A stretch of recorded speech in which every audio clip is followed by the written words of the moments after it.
Hello learners, look at these pictures. What do you find here? Yes, you find valuable things over here in the box, isn't it? So these are the materialistic things. So what are these things here? Yes, they are the precious metals, stones, money, gold. So all these are the materialistic things. Now, what do you call it as? Yes, very good. You call it as treasure. Now, in this video, I am going to take up the lesson, The Treasure Within. From your supplementary reader, It So Happened Class 8 English.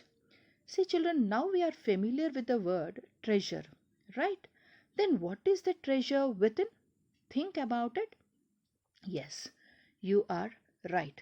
The treasure within yourself is your inner potential, your skill, your knowledge, leadership qualities, your development, and your decision making, your education, your attitude, creativity, ability, and the ideas, aspirations, and your different skills, the way you present. So, all this is the treasure which you have within yourself. Okay, and when it is required, that treasure comes out, isn't it? So every child is a potential achiever, and he or she is different from other child, and his way of learning or the style of learning, it differs from other, and the area of interest, the style of learning, everything differs, isn't it? So they develop in the field of interest which they like at their own pace.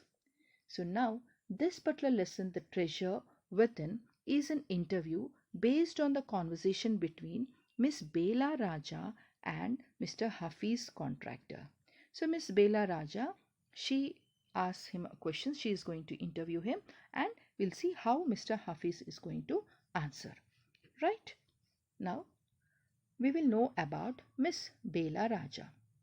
Miss Bela Raja, she is the editor of Spursh, a newsletter from the Resource Center, the Valley School, Bangalore, child guidance counselor and special educator. And she is also the author of book Children with Learning Difficulties, How to Help, a guide for parents and teachers. And she works for the children who have special needs and specializes in the area of specific learning difficulties too. Right, now we'll know about Mr. Huffy's contractor. And Mr. Huffy's contractor is an Indian architect born in a Parsi family in the year 1950 in Mumbai.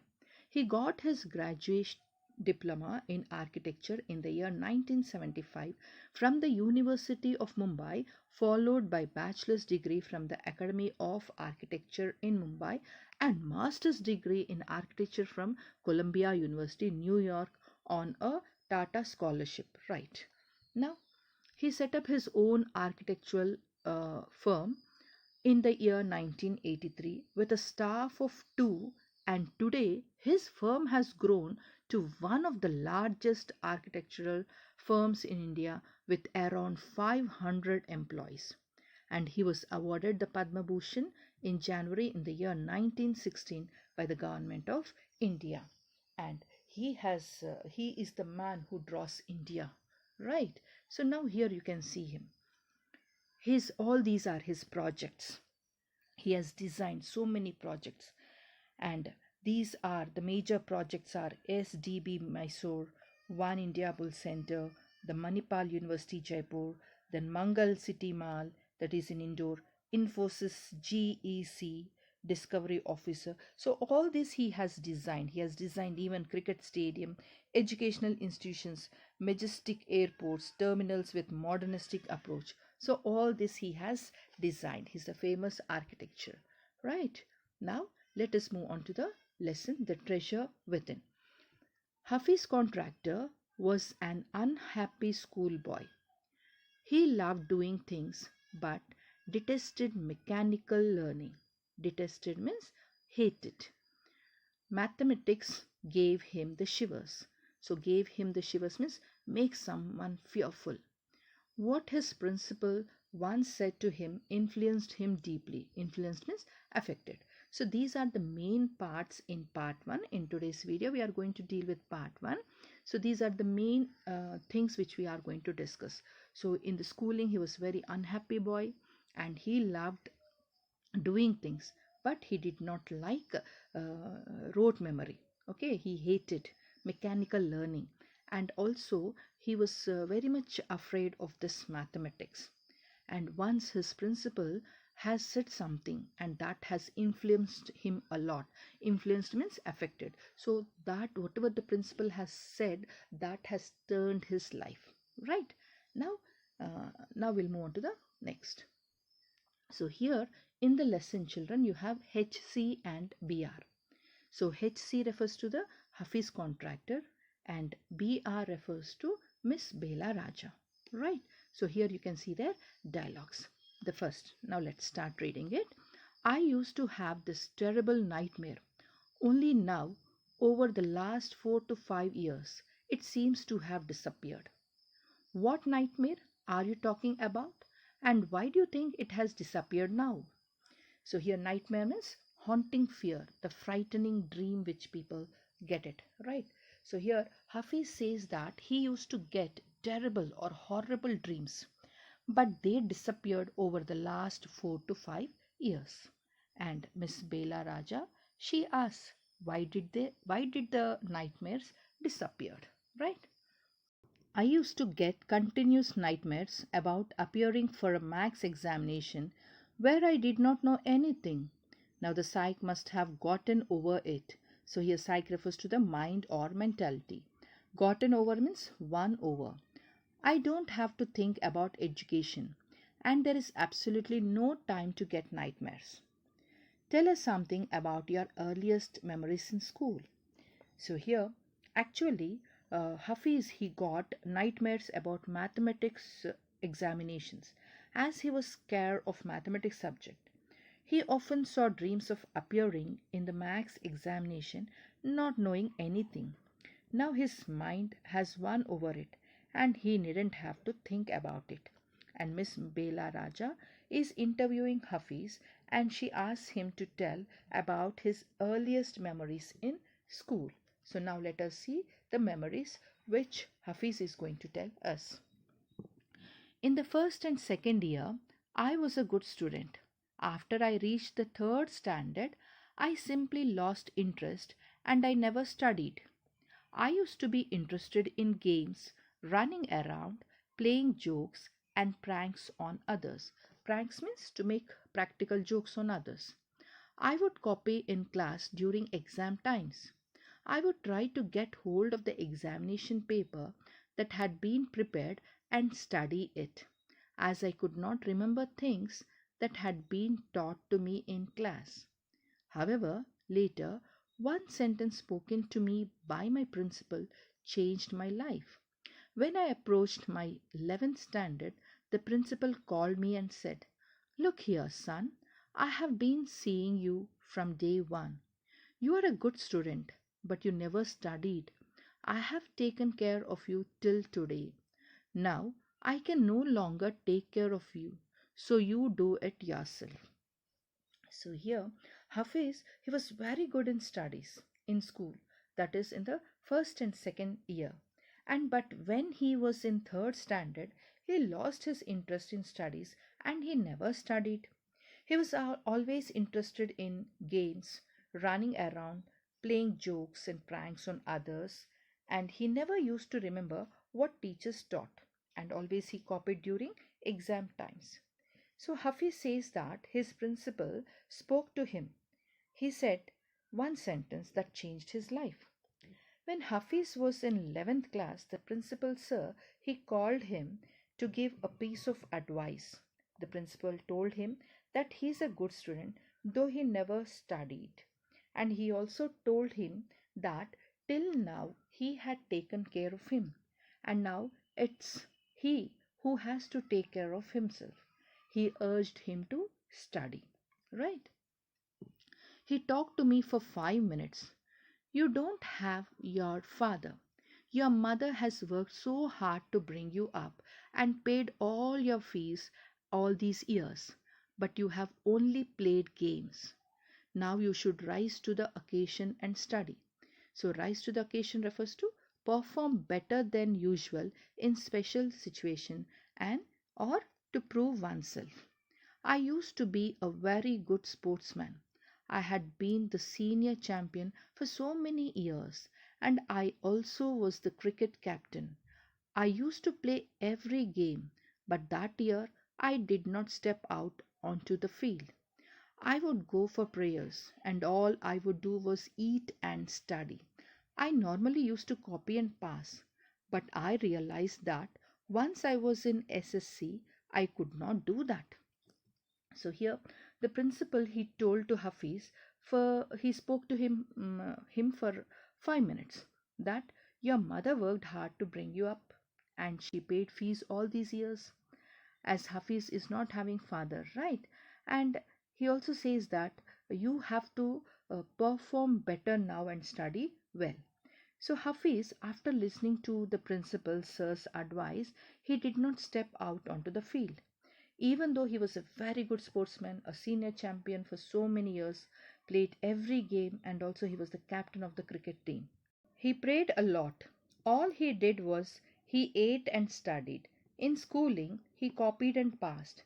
But now he realized that he can't do that as he has to write SSC examinations. When I got a second class, 50% in my SSC, my principal said, "Son, consider yourself as having got a distinction." This is my memory of my school days. I did lots of other things. See, as far as my things are concerned, as far as my things are concerned means perhaps he is referring to matters other than course materials and their details. I can't remember. I forget things very easily. To remember, I have to see things as a photograph. I read a book and I can remember the matter as a photograph but not through my mind. That is how it works. So here, when Hafiz got 50 percentage in SSC examination, his principal told him to consider that 50 percentage as distinction.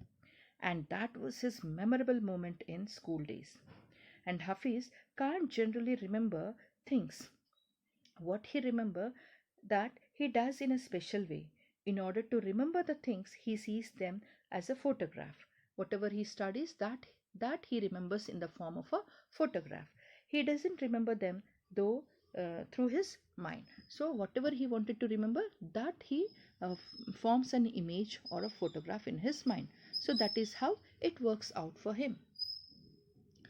When you were in school and you were doing badly, did did the teachers pull you up, and how did you feel? So this is the question by Miss Bela Raja. I never felt anything on being pulled up. I used to be so interested in playing. I would receive a caning every week. So here, pull you up means to scold or punish. Caning is punishment or beating. So now the next question from Miss Bela Raja is, when you did badly in school, didn't your teachers punish? And how did you feel for that? Now Hafiz says that he never felt bad when he was punished. He was very much interested in playing. He received beatings every week. When you knew that you had incurred the wrath of your teacher, so incurred the wrath of your teacher means made your teacher furious or angry by not doing your homework or by behaving badly, when you knew you would get a caning, what was the state of your mind? The state of mind? Just lift up the hand and they would cane you. It would hurt badly, and then I would have to forget about it because I would want to go and play. So here, now the other question from Miss Bela Raja, that when you made your teachers very angry by not doing your homework or by behaving badly, and you very well knew that you would be punished, right? So for that, Hafiz, he says that and she says, she will ask, what was your state of mind at that particular time?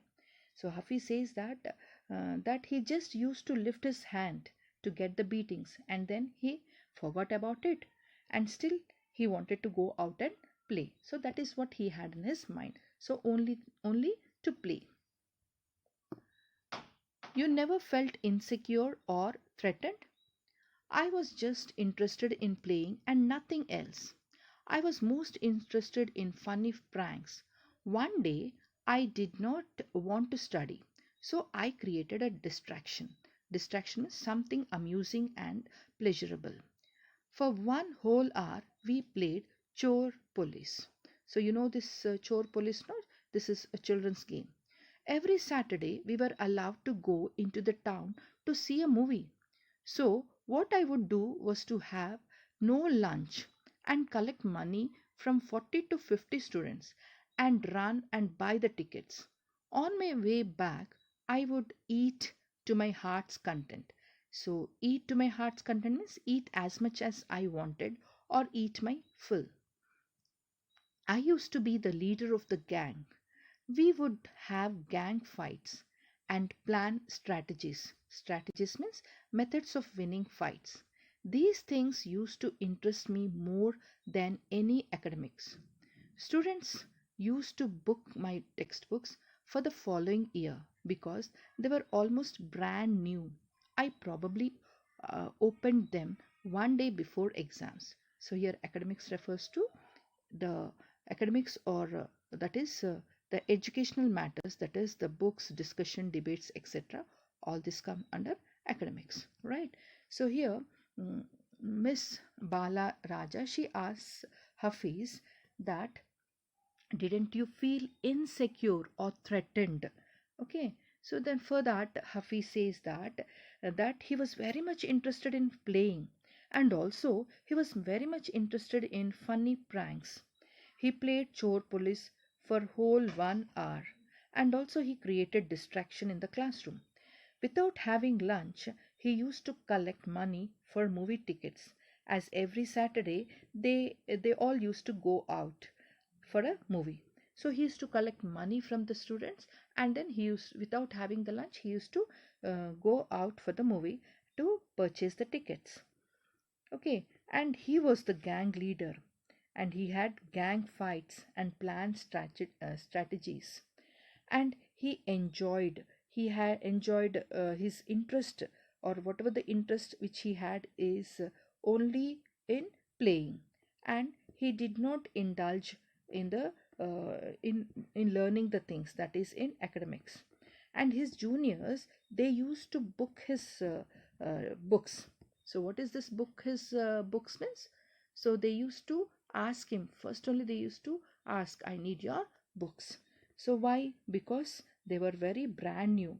He hardly opened them. So one day before the exam, he used to open the books. So he was not that much interested in the academics. Right, children? Have you all understood? So in my next video, I'll take up part 2. Till then, bye. Take care. Thank you.